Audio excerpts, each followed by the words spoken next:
الرحيم نحمده ونصلي على رسوله الكريم أما بعد قال رسول الله صلى الله عليه وسلم إن لربكم عز وجل في أيام دهركم نفحات فتعرضوا لها لعل أحدكم أن تصيبه منها نفحة لا يشقى بعدها أبدا صدق رسوله النبي الكريم۔ صدر محترم، علماء کرام، بزرگوں، دوستوں اور عزیز بچوں، اللہ پاک کا بے پناہ کرم اور احسان ہے کہ اللہ تعالیٰ نے ہمیں ایمان کی دولت عطا کی اور اللہ نے ہمیں اپنے محبوب آخری نبی کا امتی بنایا۔ قرآن کریم جیسی کتاب ہمیں اللہ پاک نے عطا کی جس کی حفاظت کی ذمہ داری خود اللہ پاک نے لے لی۔ اللہ نے ہمیں مکمل دین، مکمل شریعت عطا کی اور ہمیں آخری نبی کا آخری امتی بنایا۔ ہم نے اللہ تعالیٰ سے یہ ساری چیزیں مانگی نہیں تھی، اللہ نے یہ ساری چیزیں ہمیں بے مانگے عطا کی۔ آج اس وقت میں نے ایک حدیث پاک کو پڑھا ہے کہ تمہاری اس دنیا میں تمہارے پروردگار کی طرف سے کبھی کبھی رحمت کے جھونکے چلا کرتے، اور جب کبھی ایسا موقع آئے تو تم اللہ تعالیٰ کی طرف سے چلنے والی رحمت کے ان ہواؤں اور جھونکوں کا استقبال کرو۔ ہو سکتا ہے کہ ان رحمت کے جھونکوں میں سے کوئی ایک جھونکا رحمت کا تمہیں لگ جائے اور اس جھونکے سے دوچار ہونے کے بعد قیامت تک تم پر کبھی بدبختی نہ آئے۔ نبی کریم صلی اللہ علیہ وسلم کا یہ ارشاد ہمیں بتاتا ہے کہ اللہ پاک کی طرف سے نوازشات کے، مہربانیوں کے، اللہ پاک کی طرف سے رحمتوں کے، اس کے کرم کے جھونکے چلتے ہیں۔ اذا رأیتموها فاستقبلوها، جب تم ان جھونکوں کو دیکھو تو اس کا استقبال کرو۔ آج کے ہمارے اس جلسے کا عنوان استقبال رمضان بھی ہے۔ قرآن کریم میں اللہ پاک نے فرمایا کہ ایمان والو تم پر روزے فرض کیے گئے جس طرح تم سے پہلی امتوں پر روزے فرض کیے گئے تھے، اور تم پر روزے اس لیے فرض کیے گئے تاکہ تم میں تقوی پیدا ہو۔ تقوی کہتے کس چیز کو ہے؟ تقوی کہتے ہیں کہ ہمارے دل میں خواہشات، ہمارے دل میں امنگیں پرورش پا رہی ہو اور دل گناہ کرنے کے لیے آمادہ ہو۔ جیسے دل ہو رہا ہے شراب پینے کا،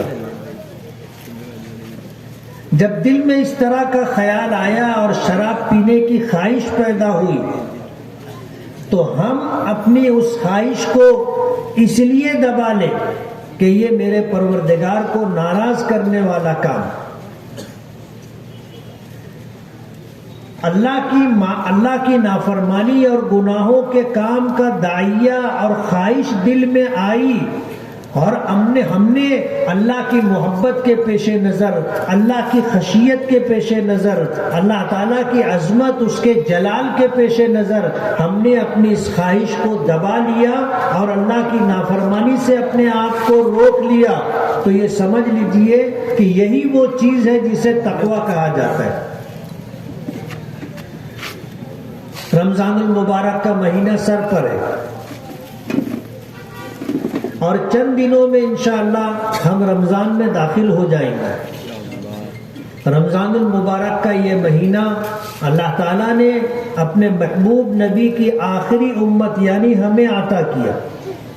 رمضان کے یہ روزے پچھلی امتوں پر فرض نہیں تھے، پچھلی امت کے لوگ بھی روزہ رکھا کرتے تھے، لیکن احادیث میں آتا ہے کہ اللہ کے نبی صلی اللہ علیہ وسلم نے فرمایا کہ اللہ پاک نے فرمایا کہ جس طرح پچھلی امتوں پر روزے فرض کیے گئے تھے تم پر بھی روزے فرض کیے گئے۔ تو پچھلی امتوں پر جو روزے فرض کیے گئے تھے وہ رمضان المبارک کے روزے نہیں تھے۔ حدیث پاک میں آتا ہے کہ ہمارے آقا جناب رسول اللہ صلی اللہ علیہ وسلم جب ہجرت کر کے مکہ مکرمہ سے مدینہ منورہ پہنچے تو آپ نے دیکھا کہ یہود و نصارہ عاشورہ محرم کا روزہ رکھتے، اور عاشورہ محرم کا روزہ جب ان کو رکھتے ہوئے نبی کریم صلی اللہ علیہ وسلم نے دیکھا تو ان سے پوچھا کہ محرم کی 10 تاریخ کے روزے تم کیوں رکھتے ہو؟ تو یہود نے بتایا کہ یہ وہ دن ہے جس دن اللہ پاک نے فرعون کے مقابلے میں حضرت موسیٰ علیہ السلام کو فتح عطا فرمائی تھی۔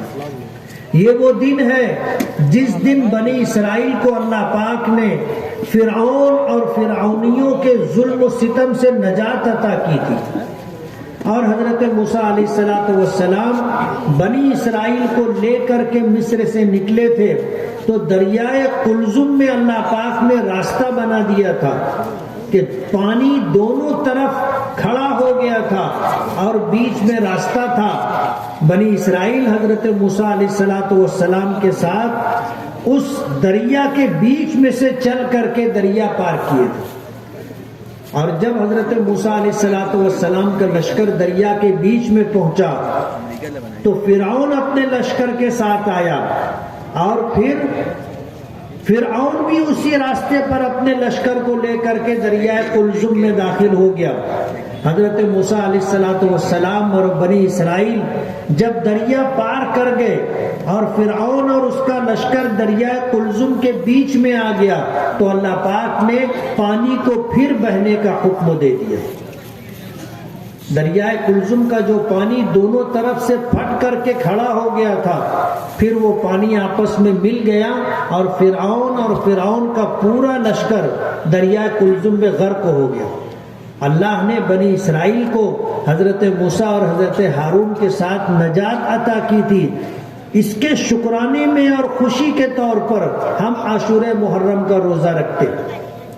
ہمارے آقا جناب رسول اللہ صلی اللہ علیہ وسلم نے فرمایا کہ نحن احق بموسیٰ منکم، کہ ہم تمہارے مقابلے میں حضرت موسیٰ علیہ السلام کی اتباع اور پیروی کرنے کا زیادہ حق رکھتے۔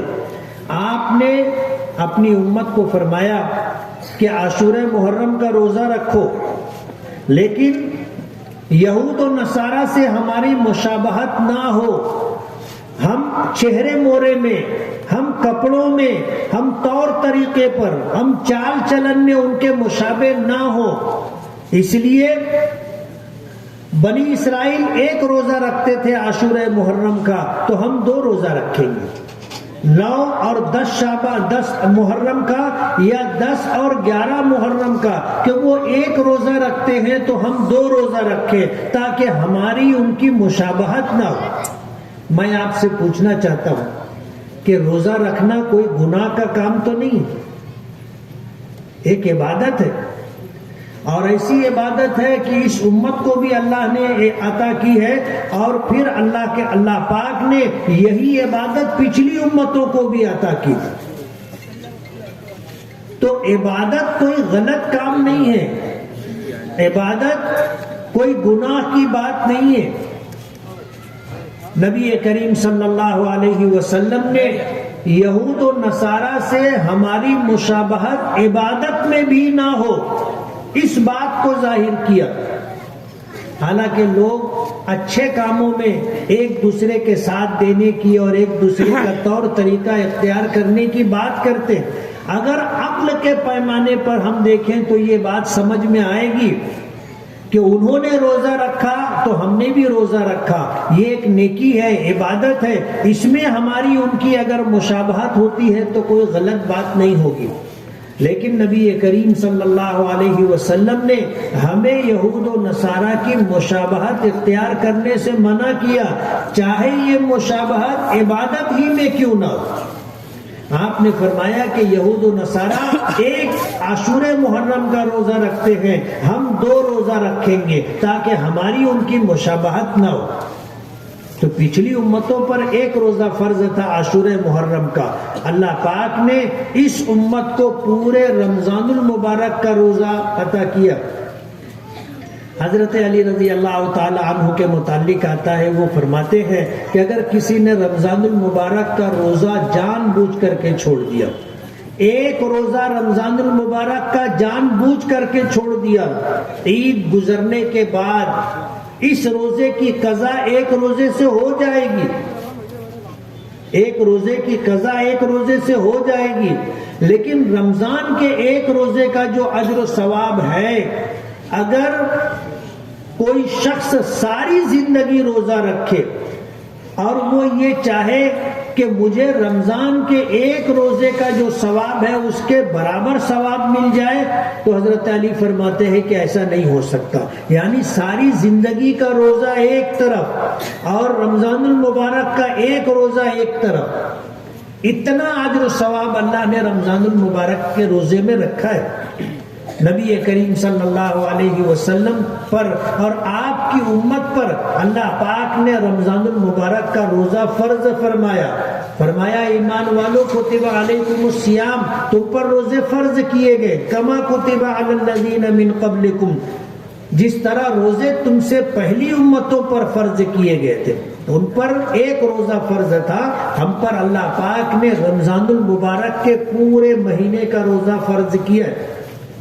نبی کریم صلی اللہ علیہ وسلم رمضان المبارک کی اہمیت، اس کی قدر و قیمت، روزوں کے اجر و ثواب، سحری کرنے کا اجر و ثواب، روزہ کھولنے اور افطاری کرنے کا ثواب اور رات کے نماز تراویح کے ثواب کو جانتے تھے۔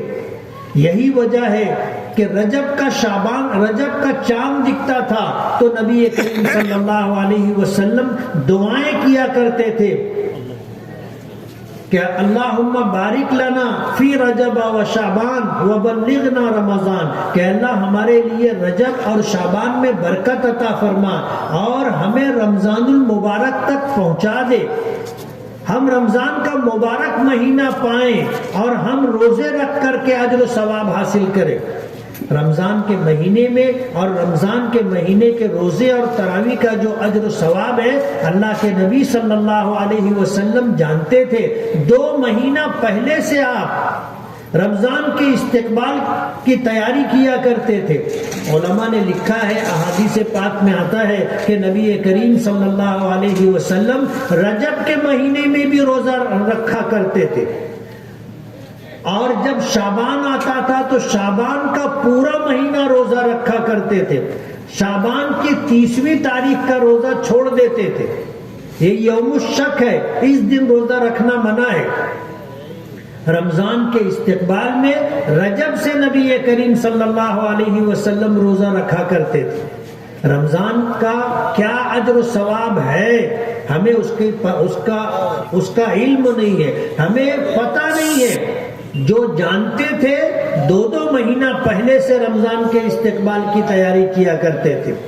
کسی نے کہا ہے نا کہ قدر جوہر شاہ داند یا بدانت جوہری، کہ ہیرے کی قیمت یا تو بادشاہ جانتا ہے یا تو ہیرے کی قیمت جوہری جانتا ہے، اور جن لوگوں نے جو بادشاہ نہ ہو اور جوہری بھی نہ ہو اسے ہیرے کی قیمت کا کیا پتہ۔ ہیرا ہم میں سے کتنے لوگوں نے دیکھا ہے؟ ہاتھ اٹھانا۔ کتنے لوگوں نے دیکھا؟ میں نے دیکھا تھا ایک شخص کے پاس ایسے مٹھی بھر کر کے ہیرے تھے، پتھر نہ تراشیدہ، اس کو تراشا نہیں گیا تھا، پتھر کی شکل میں، کنکر کی شکل میں تھے۔ وہ مجھ سے کہنے لگا کہ مفتی صاحب یہ ہیرا ہے۔ میں نے دیکھا اور دیکھنے کے بعد مجھے یقین نہیں آیا، اس لیے کہ نہ تراشیدہ تھا تو عام پتھر، سفید پتھر کی طرح دکھ رہا تھا۔ مجھ سے میں نے کہا تھوڑا کچھ کم کر، بولے نہیں ہیرا ہے مفتی صاحب۔ میں نے ہاتھ میں لے کر کے دیکھا اور میں نے اس کی قیمت معلوم کی تو اس نے کہا کہ یہ اتنا ہیرا جو ہے یہ 42 کروڑ روپے کا ہے۔ اب ظاہر بات ہے اپنے بادشاہ بھی نہیں تھے، جوہری بھی نہیں تھے، اپنے کو اس کی کیا قدر و قیمت معلوم، لیکن جو جانتے ہیں ان کے نزدیک اس کی قیمت ہے۔ یہی حال رمضان المبارک کا ہے۔ ہمارے آقا جناب رسول اللہ صلی اللہ علیہ وسلم رمضان المبارک کی اہمیت، اس کی قدر و قیمت کو جانتے تھے۔ 2 مہینہ پہلے سے اللہ سے دعا کرتے تھے کہ اللہ رجب اور شعبان میں برکت عطا فرما اور ہمیں رمضان المبارک تک پہنچا دے۔ حضرت عائشہ صدیقہ رضی اللہ تعالی عنہا فرماتی ہے کہ جب رمضان کا مبارک مہینہ آتا تھا تو میرے آقا جناب رسول اللہ صلی اللہ علیہ وسلم کا حال یہ ہو جاتا تھا کہ گویا وہ ہم کو پہچانتے ہی نہیں۔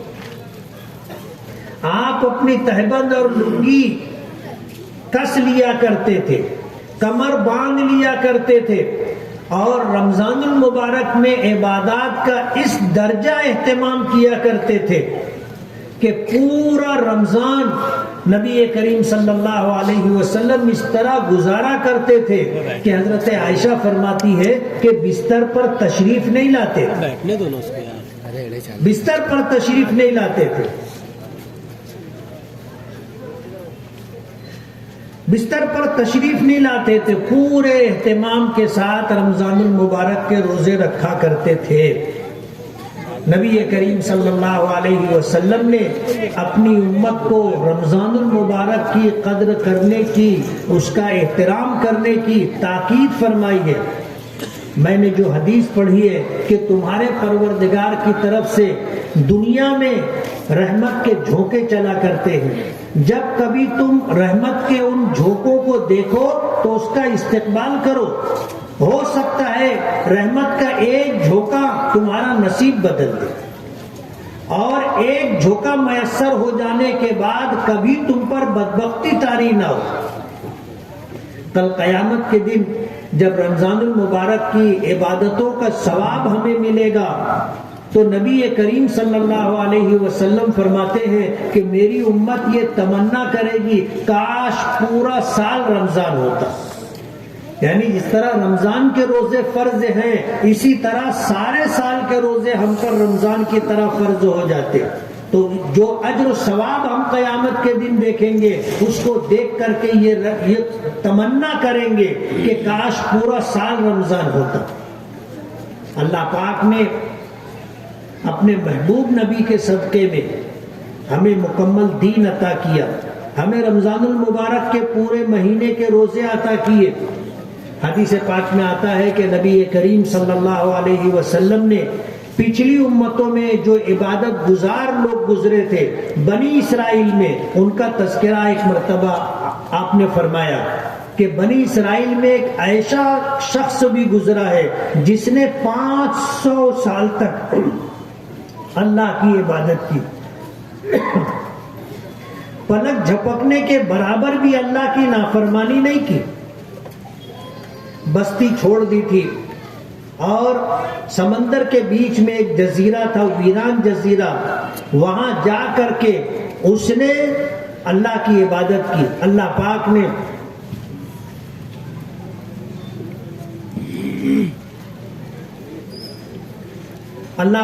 اس جزیرے پر انار کے درخت اگائے، اور اس جزیرے پر اللہ نے میٹھے پانی کا چشمہ جاری کر دیا، چاروں طرف سمندر کا کھارا شور پانی جس کا ایک گھونٹ ہم پی نہیں سکتے، ایسے سمندر کے بیچ میں جزیرے پر اللہ نے میٹھے پانی کا چشمہ جاری کیا۔ وہ شخص انار کھاتا تھا اور اس چشمے سے میٹھا پانی پیتا تھا اور اللہ کی عبادت کرتا تھا۔ 500 برس تک اس نے اللہ کی عبادت کی۔ حدیث پاک میں آتا ہے کہ جب اپنے آقا جناب رسول اللہ صلی اللہ علیہ وسلم کی زبانی بنی اسرائیل کے اس ایک عابد کا تذکرہ صحابہ کرام نے سنا تو سوچ میں پڑ گئے اور کہنے لگے کہ اللہ کے رسول ہماری تو زندگی کل 60-70 سال کی، ہماری تو زندگی کل 60-70 سال کی ہے، ہم ماضی میں پچھلے زمانوں میں جو عبادت گزار لوگ گزرے ہیں، ہم اگر نیکی میں ان کی برابری کرنا چاہے تو نہیں کر سکتے۔ صحابہ کرام کو ملال ہوا۔ آپ سوچو کہ اگر کسی کو اللہ نے 70 سال کی زندگی دی ہے تو ظاہر بات ہے 15 سالہ زمانہ تو بچپن میں گزر گیا، بچے 15 سال کی عمر میں بالغ ہوتے، 15 سال تو ہمارے نابالغی میں گزر گئے، بچپن میں گزر گئے، بچے کتنے سال؟ ذرا بولو نا۔ 55 سال بچے۔ 55 سال میں سے ہم لوگ روزانہ 8 گھنٹہ سوتے ہیں، لوگ 8 گھنٹے سے زیادہ بھی سوتے ہیں۔ 8 گھنٹہ اگر پکڑ لو تو 55 کا تیسرا حصہ کتنا ہوگا؟ 18 سال۔ 55 سال میں سے اگر 18 سال نکال دیے تو بچے کتنے سال؟ 37 سال بچے۔ اور 12 گھنٹے تو ہم لوگ ڈیوٹی کرتے ہیں نا، لوگ چلاتے ہیں، دن میں 12 گھنٹہ، رات میں 12 گھنٹہ۔ اب 37 میں سے آپ آدھا نکال دیجئے، کتنے سال بچے؟ 18 سال بچے۔ اور 18 سال جو ہے، ان 18 سالوں میں تو اور بھی غم ہے زمانے میں محبت کے سوا۔ کوئی کشمیر گھومنے جاتا ہے، کوئی کیرلا گھومنے جاتا ہے، اور بھی آدمی کے پیچھے کام ہے، شادی ہے، موت میت ہے، دیگر بہت سارے کام ہیں۔ یہ سارا حساب و کتاب کر کے اگر دیکھا جائے تو ہماری زندگی کے 2 یا 2.5 سال ہمارے عبادت میں گزرتے، باقی سارا زمانہ بچپن میں گزر گیا، کھیلتے، سوتے، کھاتے اور کماتے۔ 2-2.5 سال ہم عبادت کرتے، اور بنی اسرائیل کے اس عابد شخص نے 500 سال تک اللہ کی عبادت کی تھی، اور حضور فرماتے ہیں کہ اس نے پلک جھپکنے کے برابر بھی اللہ کی نافرمانی نہیں کی تھی۔ صحابہ کرام کہنے لگے کہ اللہ کے رسول ہم ان کی برابری کیسے کر سکیں؟ اللہ کے رسول صلی اللہ علیہ وسلم کو بھی صحابہ کرام کے اس ملال کا احساس ہوا، اللہ پاک کی بارگاہ میں فریاد کی، اللہ پاک نے شب قدر عطا کی، شب قدر عطا کی۔ قرآن کریم کے 30ویں پارے میں ایک سورت ہے سورۃ القدر۔ اللہ پاک فرماتے انا انزلناہ فی لیلۃ القدر، ہم نے قرآن کریم کو لیلۃ القدر میں اتارا۔ وما ادراک ما لیلۃ القدر، تمہیں پتہ بھی ہے کہ لیلۃ القدر کیا ہے؟ لیلۃ القدر خیر من 1000 شہر، کہ لیلۃ القدر جو ہے 1000 مہینوں سے زیادہ افضل، 1000 مہینوں سے زیادہ افضل ہے۔ اب کتنا زیادہ ہے اللہ بہتر جانتا ہے۔ علماء لکھتے ہیں، مفسرین نے بتایا کہ 1000 مہینوں کے بنتے ہیں 83 سال 4 مہینے۔ 1000 مہینوں کے کتنے سال بنیں گے؟ فرمایا کہ 83 سال 4 مہینے بنے۔ اگر کسی کو اللہ نے ایک شب قدر عطا کر دی تو گویا اس نے 83 سال 4 مہینے سے زیادہ زمانہ اللہ کی عبادت میں گزارا۔ اور اللہ نے ہمیں جو زندگی دی ہے، ہر سال رمضان ہم کو ملتا ہے، اور ہر سال شب قدر آتی ہے۔ شب قدر کی ایک رات کی عبادت 83 سال 4 ماہ سے زیادہ اجر و ثواب رکھتی۔ اگر کسی کو 10 شب قدر مل گئی، 10 شب قدر، تو کتنے سال بنیں گے؟ 800۔ 30 سال، اور پھر یہ 4 مہینے جو ہے اگر اس کو جوڑ لیے جائے تو 3 سال اور بن جائے گا، یعنی 834-35 سال آدمی اللہ کی عبادت میں گزارا۔ بنی اسرائیل کے اس شخص کو 500 سال کی عبادت نصیب ہوئی تھی، اور اس امت کو اللہ پاک نے شب قدر عطا کر دی۔ 10 شب قدر اگر کسی کو نصیب ہو گئی